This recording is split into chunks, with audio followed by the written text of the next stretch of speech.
Oke, bismillahirrahmanirrahim. Kita lanjutkan lagi ya. Sekarang kita bahas tentang sifat-sifat karbohidrat, dan sifat ini akan menjadi pegangan kita untuk kita bahas uji karbohidrat. Oke. Yang pertama, ada sifat fisik. Sifat fisik ya seperti biasa itu adalah sifat-sifat yang kelihatan ya. Yang pertama, karbohidrat berwujud padat pada suhu kamar. Ini jelas nih, wujudnya padat. Lalu semua karbohidrat bersifat optis aktif. Optis aktif ini maksudnya adalah dapat memutar bidang polarisasi. Ya, optis aktif ini adalah memutar bidang polarisasi. Ya, ini seperti ini, memutar bidang polarisasi. Sebagian besar karbohidrat dapat memutar bidang polarisasi cahaya. Nanti ini ada alat namanya polarimeter. Nanti kelihatan tuh yang D dan L, mana yang memutarnya ke kanan, mana yang memutarnya ke kiri. Kalau kalian kepo silahkan kalian cari polarimeter. Alatnya kayak teropong ya, itu nanti ada larutannya. Lalu ada selanjutnya sifat fisik yang terakhir nih ya, sifat monosakarida dan disakarida berasa manis dan larut dalam air, sedangkan polisakarida berasa tawar dan tidak larut dalam air. Nah, ini dia yang menarik gitu. Jadi ketika dalam bentuk monosakarida dan disakarida ini merasa manisnya masih berasa ya. Tapi semakin banyak semakin besar molekulnya ya, semakin banyak monomer yang bergabung menjadi polimer gitu, lama-lama jadi polisakarida, itu rasanya semakin tawar, hilang, makin lama makin hilang rasa manisnya dan jadi nggak larut di dalam air ya. Kayak tepung terigu itu kan juga polisakarida, larut nggak dalam air, itu kan sebenarnya nggak larut ya. Terus rasanya juga nggak manis, dia rasanya tawar. Beda dengan gula pasir. Kalau gula pasir itu kan tadi disakarida ya, sukrosa, itu larut dalam air dan rasanya manis. Nah, itu seperti itu sifat-sifatnya ya secara fisik. Lalu secara kimia ini ada reaksi-reaksinya seperti biasa ya. Yang pertama, reaksi hidrolisis ya, polisakarida dihidrolisis dalam keadaan asam. Nih kalau ada H2O garing H+ ini maksudnya adalah hidrolisis dalam keadaan asam menjadi disakarida, dan bisa juga dihidrolisis lagi ya dalam keadaan asam juga untuk menjadi monosakarida. Jadi sebenarnya hasil hidrolisis polisakarida yang paling kita mungkin akan dicari adalah mencari monosakaridanya. Lalu fermentasi. Nah, fermentasi ini kalau kalian tahu tape, lalu macam-macam ya, yogurt. Nah, itu adalah fermentasi dari glukosa menjadi etanol plus CO2. Ya, kalau yogurt itu lebih banyak dipakai di asam laktatnya karena yang di fermentasi adalah protein, ya. Ya, kalau untuk glukosa ini di tape, mau tape singkong maupun tape ketan, itu glukosanya difermentasi menjadi etanol dan CO2.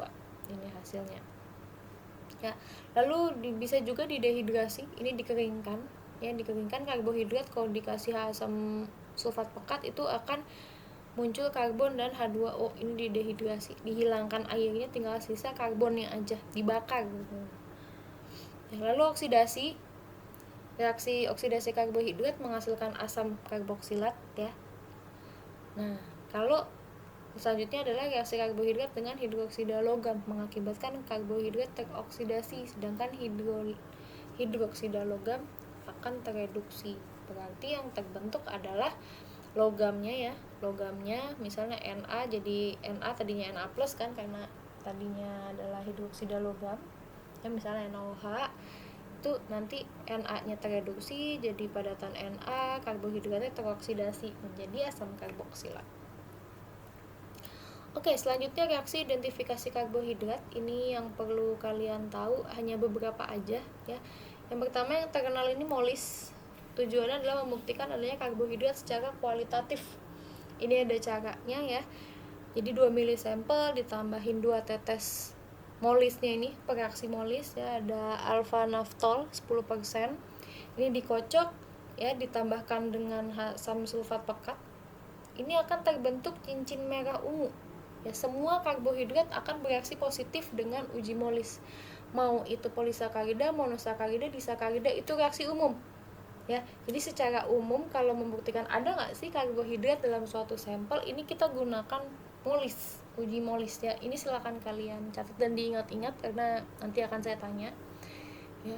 MOLIS ini secara umum ya untuk mengidentifikasi adanya karbohidrat ya, nggak cuman monosakarida, nggak cuman polisakarida, ini semuanya jelas ada. Semua kalau ada karbohidrat itu pasti bereaksi positif dengan MOLIS, terbentuk cincin merah ungu. Rata-rata bentuknya lebih ungu ya MOLIS itu. Lalu yang kedua, uji iodin. Ini untuk membuktikan adanya polisakarida, baik itu amilum, glikogen, dextrin. Nah, itu semua bisa pakai iodin. Ya. Nih, di sini bisa kalian lihat ya, ini sampelnya. Iodinnya ini dalam bentuk Ki ya, I2 dalam Ki. Ini iodinnya. Ini diasamkan dulu pertamanya dengan HCl ya. Lalu ini terbagi dua. Kalau hasilnya merah, ini glikogen atau erytrodextrin.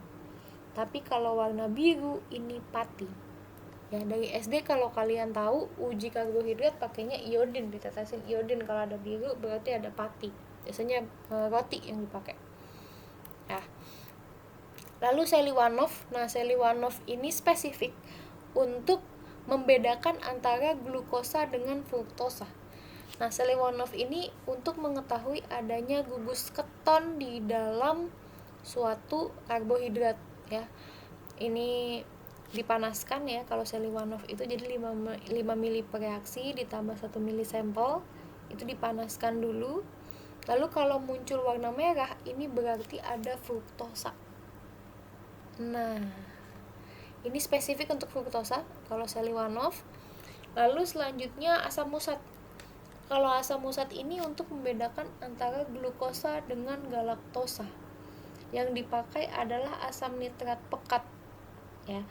Nah, reaksi antara karbohidrat dengan asam nitrat pekat menghasilkan asam musat yang dapat larut dalam air kecuali laktosa dan galaktosa.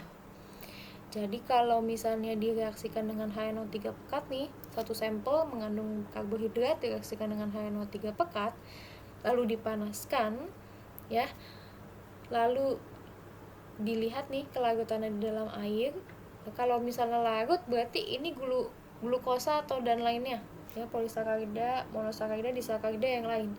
Tapi kalau dia tidak larut dalam air, ini berarti mengandung galaktosa. Kalau nggak larut ya, ini berarti ada endapan. Itu berarti mengandung galaktosa. Bisa laktosa, bisa dalam bentuk galaktosa. Jadi yang bereaksi positif dengan uji asam musat ini hanya laktosa dan galaktosa. Wah, ternyata sudah masuk protein di sini, sudah selesai ya materinya. Jadi ini nih ada 4 uji identifikasi ya, reaksi identifikasi karbohidrat ini silakan kalian catat, lalu nanti kita akan diskusikan ya. Nanti saya akan berikan beberapa soal untuk ini. Jadi kalian harus dihafalkan apa reaksinya, lalu bagaimana reaksi positifnya itu ya. Mulai dari yang reaksi umum nih, reaksi umum untuk karbohidrat ada uji MOLIS, lalu iodin untuk polisakarida, Seliwanov untuk ketosa ya. Ini untuk fruktosa, lebih spesifiknya lebih sering digunakan untuk ngecek oh ini ada fruktosnya nih, berarti antara sukrosa atau fruktosa. Tuh. Lalu kalau untuk uji asam musat ini untuk membedakan glukosa dengan galaktosa. Jadi kalau setelah diuji asam musat ini terdapat endapan ya, ketika dilarutkan dalam air nggak larut, berarti sampel mengandung galaktosa, bisa dalam bentuk galaktosanya atau dalam bentuk laktosa. Oke, sampai di sini materi karbohidrat. Nanti selanjutnya kita akan pelajari protein ya, tapi sebelumnya nanti kita akan diskusikan dulu. Kalau ada pertanyaan silahkan langsung ditanyakan. Dan nanti juga saya ada beberapa tugas untuk kalian ya, supaya kita bisa lebih dalam lagi mengenal karbohidrat. Oke, kalau ada pertanyaan jangan lupa ya, jangan malu-malu nih kalau mau ditanyain. Saya tutup sampai di sini. Assalamualaikum warahmatullahi wabarakatuh.